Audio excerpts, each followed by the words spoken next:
دوستو channel subscribe like اور share فرمائیں، شکریہ۔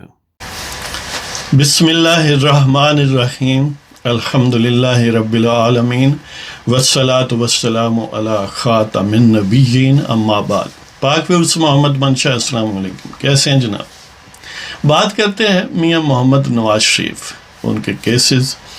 اسلام آباد ہائی کورٹ میں آپ کو پتہ ہے 15 تاریخ یعنی ابھی 15 ختم ہوئی ہے، آپ تک پہنچنے تک 16 ہو چکی ہوگی۔ تو وہاں پر جو پچھلی پیشی تھی اس میں ظاہر ہے انہیں نواز شریف کو 15 تاریخ تک ٹائم دیا گیا تھا کہ وہ یعنی پہلے 10 تاریخ پھر 15 تک، اور انہیں یہ حکم دیا گیا تھا کہ وہ سرنڈر کریں، اور کیونکہ ان کی ضمانت بقول ان کے ختم ہو چکی۔ لیکن ظاہر ہے وہ بیرون ملک بھی ہیں اور بیمار بھی ہیں، اور ان کی یعنی حد تک انہوں نے ڈاکیومنٹری ایویڈنس بھی پرووائڈ کی ہے، اور یہ بھی بات ہے کہ وہ یعنی کوئی آئین توڑ کر بھی کہہ لیں، یعنی کوئی جیل توڑ کر بیرون ملک نہیں گئے، ساری لیگل فارمیلٹیز ملٹیپل کورٹس میں پوری کر کے گئے ہیں، اور ملٹیپل حکومتوں کے پروسیس سے گزر کے گئے ہیں۔ یعنی اسلام آباد high court, Lahore high court, بے شمار ٹیسٹ اور میڈیکل بورڈز حکومتی اور شوکت خانم کے، پنجاب کے اور ایون سندھ سے لائے ہوئے، اور پنجاب حکومت کی سیکروٹنی اور پھر وفاقی حکومت کی سیکروٹنی۔ لیکن اس کے باوجود انہیں یعنی فورس کیا جا رہا ہے کہ وہ بغیر علاج مکمل کیے واپس آئیں۔ اس کے یعنی عدالت نے ان کے وکیل کی طرف سے، ظاہر ہے اپنے کلائنٹ کی طرف سے وکیل خواجہ حارث نے جو درخواستیں دی تھیں کہ انہیں یعنی یہ حکم پیشی کرنا دیا جائے، ان کی طرف سے کوئی پلیڈر مقرر کر دیا جائے وغیرہ وغیرہ، لیکن کورٹ جو ہے وہ نہیں مانی ہے جی۔ محسن اختر کیانی صاحب اور جسٹس عامر صاحب جو ہیں they remained adamant ہے جی۔ ظاہر ہے انہیں قانون کا بہت، آئین کا بہت بھرم ہے، بڑا خیال ہے۔ اس یعنی اتنی سی استدعا ہے کہ پہلے ٹرائل کورٹ کا پروسیس مکمل ہو گیا، 150 سے بھی زیادہ، شاید کوئی 200-250 کے قریب پیشیاں بھی بھگتیں۔ اب سارا پروسیس فالو کرنے کے بعد، اتنے سارے وہ کیا کہتے ہیں امتحانوں سے گزرنے کے بعد، اتنی جالیوں سے وہ گزارے گئے، اور پھر بھی اب وہ کہتے ہیں کہ ہمارا جی نہیں بھرا، آپ واپس آئیں۔ حالانکہ یعنی جو خواجہ حارث کی درخواستیں ہیں کہ ان کو پروکلیمڈ افینڈر کی طرف یعنی سرنڈر کرنے کا حکم نہ دیا جائے، اس لیے کہ جینون یعنی گراؤنڈز موجود ہیں۔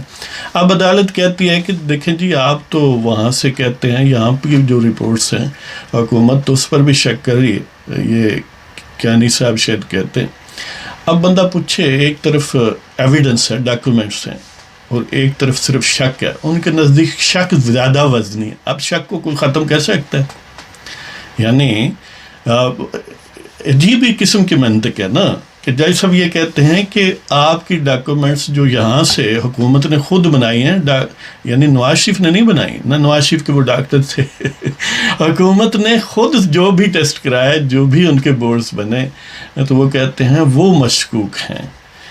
عجیب کہانی ہے، اور جج صاحب کی بھی اب عقل کو سلام ہی کیا جا سکتا ہے، اور کیا ظاہر محترم ہے، اتنے بڑی پوسٹ پر ہیں، کہ ایک طرف ڈاکیومنٹری ایویڈنس ہے، ایک طرف شک ہے، ان کے نزدیک شک زیادہ وزنی ہے، اور شک بھی انہی کا جنہوں نے یہ سارا اہتمام کیا تھا۔ اب اور یہ وہ کہتے ہیں کہ دیکھیں، یہ جو آپ نے میڈیکل ایویڈنس دی ہے، یہ کسی ہسپتال کی طرف سے نہیں ہے، یہ تو ڈاکٹر کی طرف سے، کنسلٹنٹ کی طرف سے۔ اب اگر اسپتال کی طرف سے ہوتی تو وہ کہتے بھئی یہ اسپتال کی طرف سے ہے، یہ تو کسی اسپیسیفک آئیڈینٹیفائیبل ڈاکٹر کی طرف سے تو نہیں ہے۔ یعنی اب ان چیزوں کا کوئی جواب دیا جا سکتا ہے؟ دیکھیں، ڈاکٹر ہی ہے نا، اسپتال کی طرف سے بھی ڈاکٹر ہی کہیں گے نا۔ آپ کہیں گے دیکھیں جی اس میں تو ڈاکٹر لکھا ہوا ہے یعنی ڈاکٹر کے جواب میں اگر حکومت نگیٹ بھی کرنا چاہے تو ڈاکٹر ہی کی کوئی لائے نا سند کہ ٹھیک ہے جی یہ جو ٹیسٹ ہیں جس بنیاد پر یہ رپورٹ تیار کی گئی ہے یا رپورٹ میں یہ جو کنکلوژن ڈرا کیا گیا یہ غلط ہے اور میں بھی ڈاکٹر ہوں اور میری بھی اسپیشلٹی ہے یہ، لیکن ایسی کوئی بات نہیں ہے. اس طرح پچھلی پیشی پر حکومت سے کہا گیا کہ تم اسرٹین کر لو اپنے، یعنی وہاں پر سفارت خانہ یا کمیشن موجود ہے کہ کیا ان کی ایسی حیثیت ہے. حکومت نے کہہ دیا کہ نہیں ہم مطمئن ہیں کہ ان کی ایسی حیثیت نہیں ہے. اور مزے کی بات ہے کہ عدالت بھی مطمئن حکومت کیوں مطمئن ہے کہ انہی کی حکومت یعنی پنجاب حکومت مطمئن ہے، لہٰذا ان کے اطمینان پر ہمارا اطمینان مبنی ہے.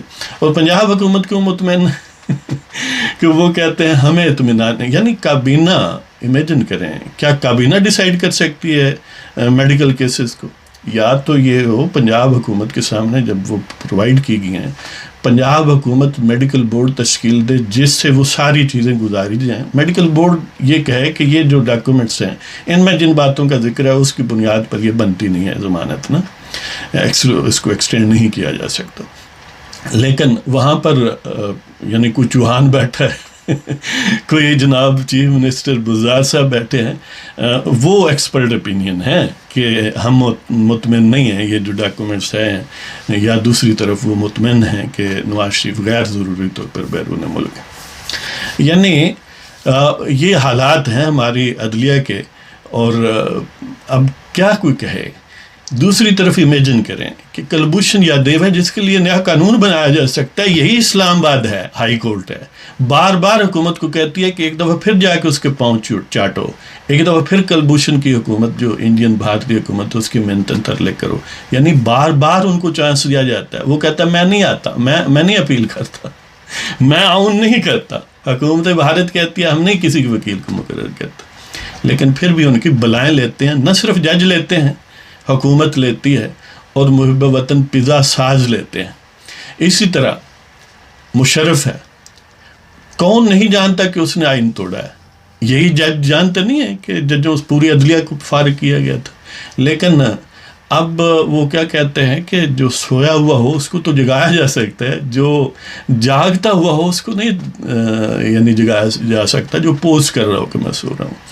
اب عدل والوں کو وہ بات نہیں نظر آتی کہ مشرف جو ہے اس نے کوئی ٹرائل کورٹ میں بھی پیش نہیں ہوا اور اس کے باوجود اس کو ریلیف بہت بڑا دیا گیا کہ چند گھنٹوں میں، یعنی کوئی بہت لمبی سماعتیں بھی نہیں ہوئیں، بس ایک آدھی سماعت پر لاہور ہائی کورٹ میں اس کورٹ کو سٹرائک ڈاؤن کر دیا گیا، جو حقیقتاً ایک طرح سے ایکویلنٹ ٹو ہائی کورٹ ہی تھی، اس لیے کہ اس کے سربراہ chief justice Peshawar high court تھے وقار سیٹھ. تو پھر یعنی پھر بھی وہ نہیں آئے، یعنی پورے پروسیس میں حاضر ہی نہیں ہوئے، پھر بھی ان کو چانس دیا گیا. لیکن یہاں اب وہ کہتے ہیں کہ ہم ان کو پروکلیمڈ افینڈر یا اشتہاری نواز شریف کو بنانے کا پروسیس جو ہے وہ شروع کریں گے. حالانکہ اس سے پہلے وہ جو نام نہاد توشہ خانہ کیس ہے اس میں ان کو اشتہاری قرار دیا جا چکا ہے. اس میں بھی اب اسکینڈل اور اب اشتہاری کا پروسیس ہوگا. ظاہر ہے پہلے یعنی وہ کوئی ڈیٹ دیں گے کہ سرنڈر کر دیں، پھر نہیں، پھر وہ میڈیا وغیرہ میں یا کہیں اشتہار بازی وغیرہ وغیرہ، پھر یعنی اس سلسلے میں ہائی کمیشن کا استعمال ہوگا. لیکن یہ اسرٹین کرنا کہ کیا میڈیکل کنڈیشن ایسی ہے یا نہیں ہے، ہائی کورٹ کے پاؤں میں، ہائی کمیشن کے پاؤں میں مہندی لگی وہ نہیں اسرٹین کر سکتے. تو بہرحال یہ ایک طرح سے بدماشی اور سکھا شاہی یا پیزا سازی ہے. پیزا بدماش ہے نا دوسری طرف. تو یعنی لیکن وہ جج بھی کیا کریں. دیکھیں نا شوکت عزیز صدیقی کو جیسے مکھن سے بال نکالتے ہیں باہر نکال دیا گیا، اس لیے کہ وہ جو نام نہاد یعنی آل سامری ہیں ان کا ذکر کیوں کرتے ہیں. اسی طرح وہ جو اپنا فائز قاضی فائز عیسیٰ صاحب ہیں ان کو گویا سسپینڈڈ رکھا ہوا ہے ان کے کیس کو کہ کسی وقت بھی تلوار چلائی جا سکتی ہے. اور وہ تلواریں تیز کر رہے ہیں، خنجر تیز کر رہے ہیں، ان پر خنجر آزمائے جا سکتے ہیں اور آزما رہے ہیں۔ اس طرح وقار سیٹھ کو، جس کا عام طور پر ذکر نہیں کیا جاتا، جس نے مشرف کو سزائے موت دی تھی اور ایک اور جج سمیت بھی، ان کو ایلیویٹ نہیں کیا گیا سپریم کورٹ میں، حالانکہ وہ سینئر موسٹ تھے، اور وہ اسی لیے نہیں کیا گیا کہ وہ بھگوانوں کی مرضی کے مطابق کیوں نہیں چلتے۔ ان سے پوچھ کر بینچ بنائیں، ان سے پوچھ کے فیصلے دیں، بلکہ وہی فیصلہ لکھ کے لیں، اس پر دستخط کر دیں، تو پھر آپ محفوظ ہیں، مامون ہیں، پھر سب کچھ ہے۔ لیکن اب کیونکہ پزا سازی سے بھی توجہ ہٹانی ہے، تو اس لیے کئی خلفشار پیدا کیے ہوئے ہیں، کوئی کہیں ڈرامہ ہے، کوئی کہیں ڈرامہ ہے، اور اسی طرح یہ بھی ہے۔ وہ نواز شریف کی صورت میں تو یہ ہے کہ پہلے بھی اشتہاری ہیں، پھر اشتہاری، یعنی ابھی جی نہیں بھرا۔ ستمگر جب کوئی تازہ ستم ایجاد کرتے ہیں، ستمگر جب کوئی تازہ ستم ایجاد کرتے ہیں، تو بہر امتحان پہلے ہم ہی کو یاد کرتے ہیں۔ ستمگر جب کوئی تازہ ستم ایجاد کرتے ہیں، تو بہر امتحان پہلے ہم ہی کو یاد کرتے ہیں۔ تو لہٰذا ستمگر روزانہ نیا ستم ایجاد کریں گے، اور وہ آپ پر، ہم پر، پاکستان کے عوام پر اور پاکستان کے پاپولر لیڈروں پر خنجر آزمائی کرتے رہیں گے۔ دل چھوٹا کرنے کی ضرورت نہیں ہے، ظاہر ہے یہ ستیزہ کار رہا ہے ازل سے تا امروز، چراغ مصطفی سے شرار بولہبی۔ تو یہ کشمکش حیات ہے، کشمکش حیات ہے، یہ جاری رہے گی۔ یعنی ہمارا کام ہے اس کا حصہ بخوشی بنتے رہنا اور جدوجہد جاری رکھنا، اس لیے کہ بخوشی نہ بھی بنیں گے، یا تو بوٹ مانجیں یا عزت سے جینے کی تمنا رکھیں، دونوں بھی ایک وقت نہیں ہو سکتے۔ تو اس کے ساتھ ہی آپ کی اجازت چاہتا ہوں، خدا حافظ۔